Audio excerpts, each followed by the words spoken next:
Igbo na ụmụnne ekene m unu ka eke unu mee unu asaala chi daalụnụ.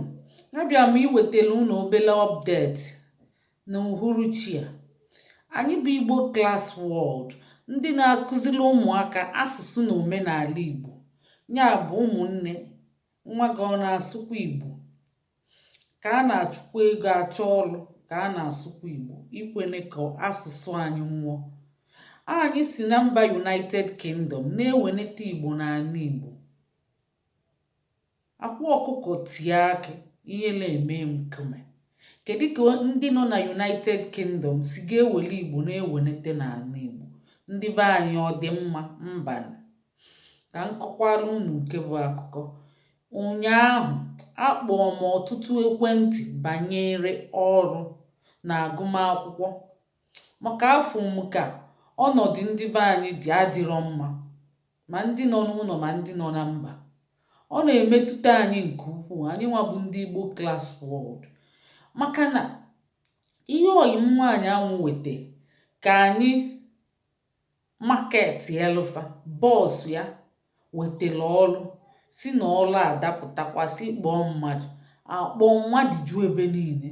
Nyanwa jizi aka ya si mba na ọ rụrụchago na ọ dịzi too much, demand dị high.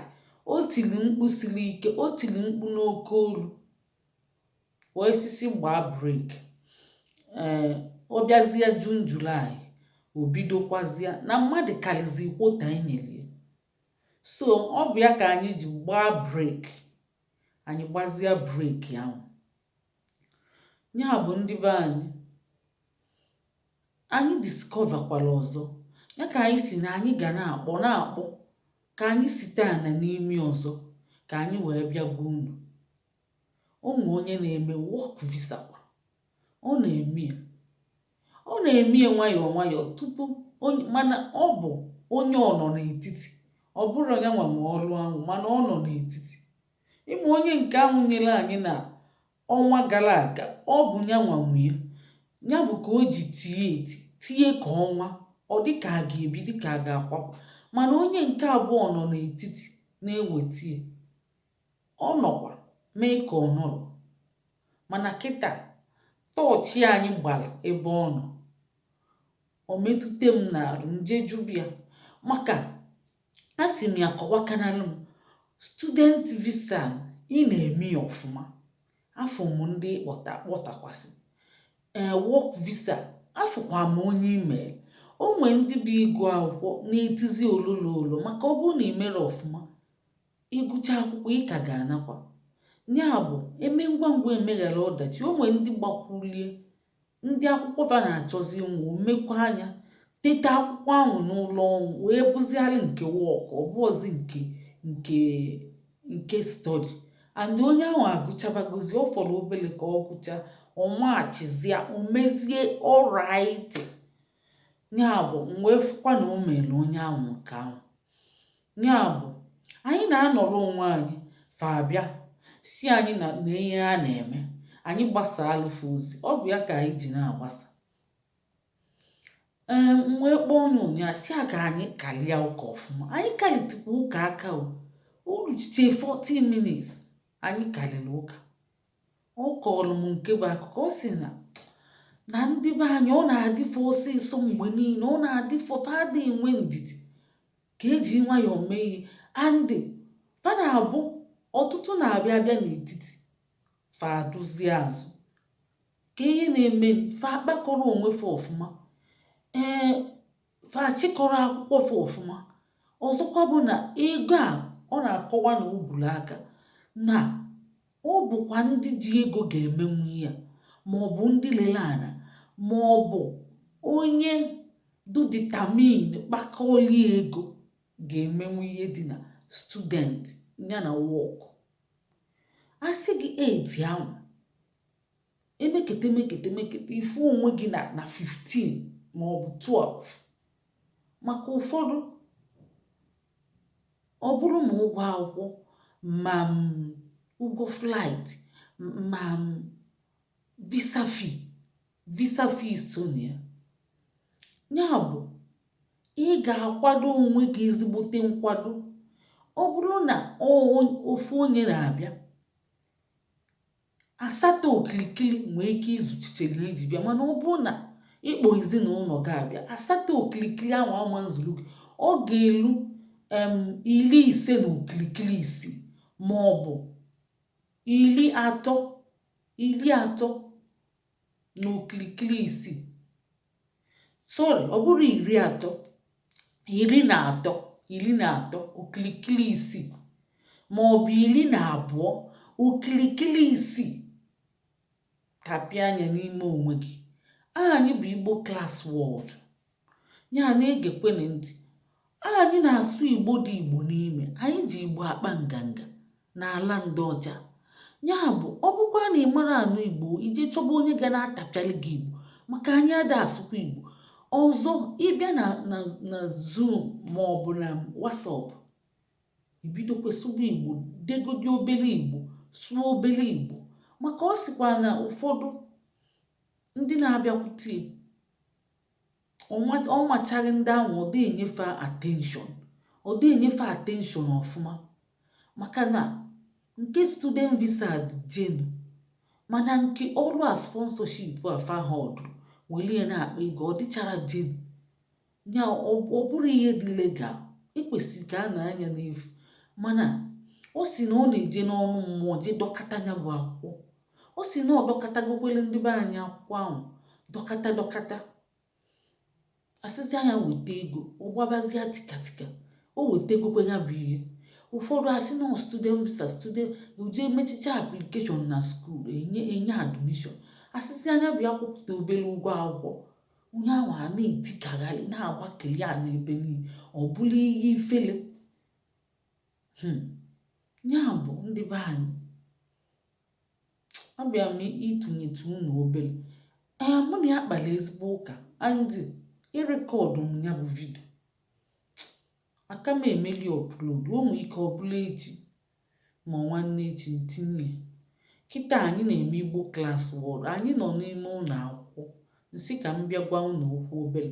Ya bụ ndị Igbo, unu ga-akpọta ụmụ unu n'Igbo Klass World, unu na-anya, unu ga-afụ na ndị nkụzi abịago. Onye akpọtabere nwa ya mee ka ọ kpọta nwa ya ka nwa ya sụọ Igbo, maka anyị nọ n'ime ụlọ akwụkwọ kịta Igbo Klass World. Ya bụ anyị nwere efe, ọ bụ nke a tupu anyị n'anya kịta, ka anyị jee mepụta ofu wee bịakwa ọzọ. Anyị na-akpọ unu oku, chekwenụ ya. Unu fụ na ndị nkụzi nọ ebe ahụ na Zoom na-akụzi na ihe ha na-akụzi, unu fụrụ ya n'uhuruchi a kịta. Unu n'anya, unu ga-afụkwu deeti, ka deeti taa dị oke. Unu fụrụ ya, sọọsọ ya ka a na-afụta onye nkụzi. Ifuru ihe ọ na-akụzi akụkọ ifo. Ịchọ ka ụmụ gị soro sụọ akụkọ ifo a, ka fa dị ka ụmụaka ndị Igbo, ka fa ghara ịdịzi ka mbịara, ka fa ghara ịdịzi ka ọbịa. Kpọta nwa gị n'Igbo Klass World, akụkọ ifo. Ọ bụ Maazị Chukwuma from California, ọ bụ ya na-akụzi ụbọchị taa bụ 25th. Anyị ga-arapụgodu unu, emechaa anyị ga-abịa ọzọ. Ndewo. Ya bụ ka anyị si gosi unu ihe a, ụmụ akwụkwọ nọ na-agụ akwụkwọ, ndị nne na nna ma na asụsụ ala nna fa na-efu, fa ncha akpọtachago ụmụ fa n'ụlọ akwụkwọ Igbo Klass World. Anyị na-akpọ unu oku. O nwekwe ndị na-asị na echekwenye na ọ na-efu. Ọ bụrụ na-efu, mana ị ga-akwụ obere ụgwọ ị ga-akwụ pere mpe, ọ ga-adị dị ka a ga-asị na ọ na-efu. Ịma na ndị nkụzi si na ala Igbo na-abata, unu na-aghọta. Kedu ka ọ ga-esi dị mma onye ahụ na-egote data ya go Zoom? Ịma na igoro Zoom, imeketa ọkọtụ, wepụta time ya, mee lesson plan, mee lesson note, isi na ọ na-efu. Ndị be anyị, ọ bụrụ na-efu.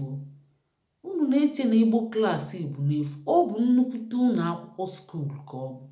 Nya anyị na-akpọta nwa gị, bụrụ n'uche na ị ga-etinyekwu ihe, mana oburu aka ị ga-emenwe.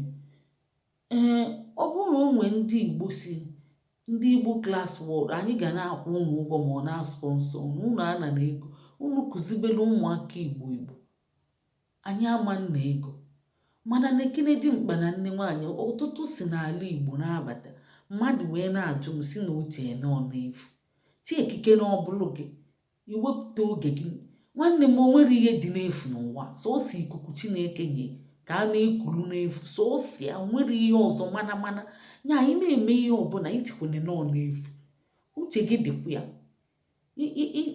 ịchọkwa na nju ori ịchọ na nju ori maka na iche iti mmadụ bụ ori ma ọ bụ anya ukwu ka nne nwaanyị na nne nwoke chi ezinụlọ si ga-abịa na-akụzi ihe ịmakwa taịm eji eme lesin plan na notu wee gụọ ya ma akwụkwọ ọgụwacha isi ma keke ihe ndị ọzọ gote data bata ya weli data ya na-akụzi ihe go zoom weli ya na-akụzi ihe wee necha anya si na iche nọ n'efu ije nta isi ewu ọ bụ n'efu ije nta nkwobi ọ bụ n'efu